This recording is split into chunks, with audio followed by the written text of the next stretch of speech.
Good morning, sunshine, and welcome to my video. Today we're doing an art collab again.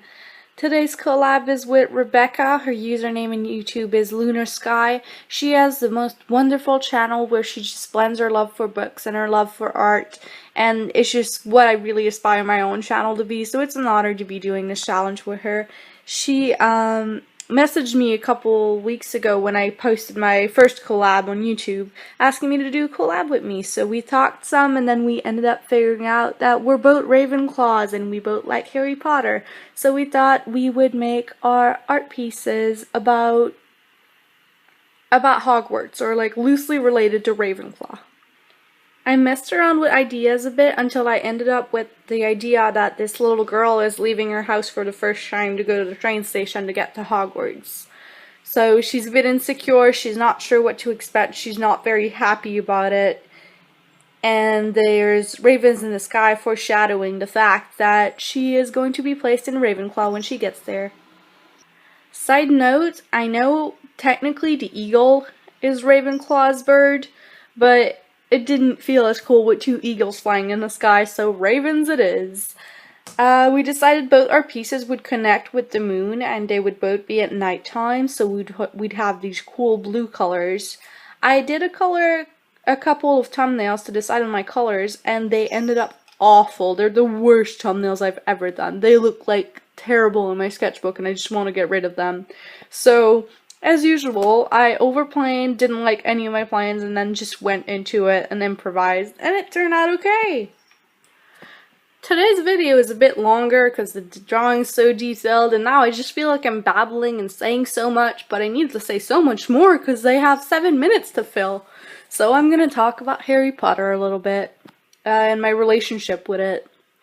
When I was younger, I used to read a lot, and so whenever people would see me reading, the first question they'd ask is, "Oh, have you read Harry Potter?" Because it was the book everybody had read. And that somehow made me hate it so much. I was like, I'm never going to read Harry Potter. It's too mainstream for me. And so I just didn't read Harry Potter as a child until I graduated high school like a couple years ago, and then I was like, you know what? I'm seriously missing out. I should probably read Harry Potter if everybody likes it so much, probably because it's really good, right? So, long story short, I finally read Harry Potter at like 18, and I loved the first book, then I loved the second book, the third book I liked, and then it went downhill from there.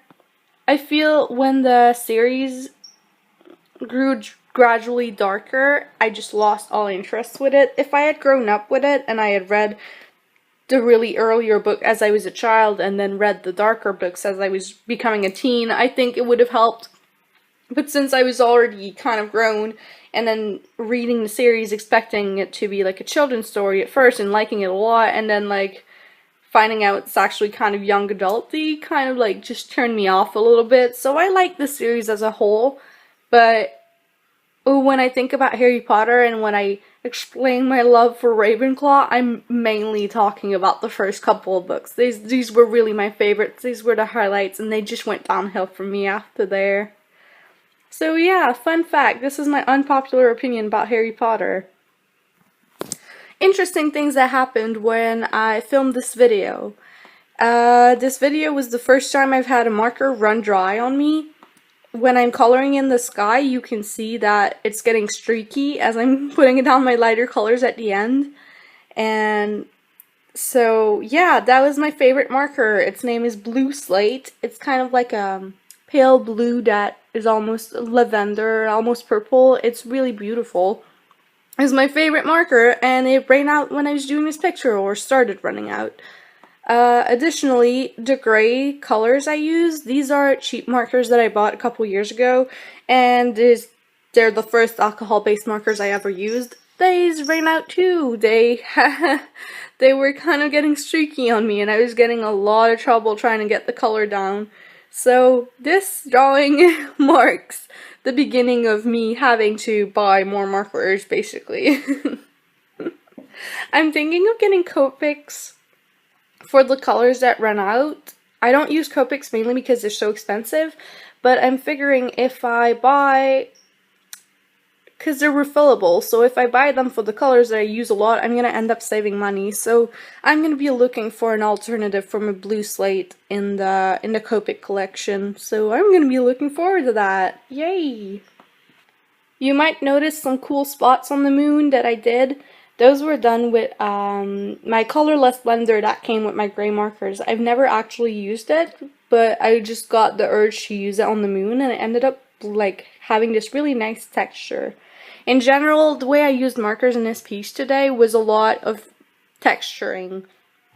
So I would add some darker colors on the roofs and some spot to give it some texture, or I would use the marker's ability to blend to my advantage when I did the bricks to make it look more bricky and give it more dimension, so that's really nice.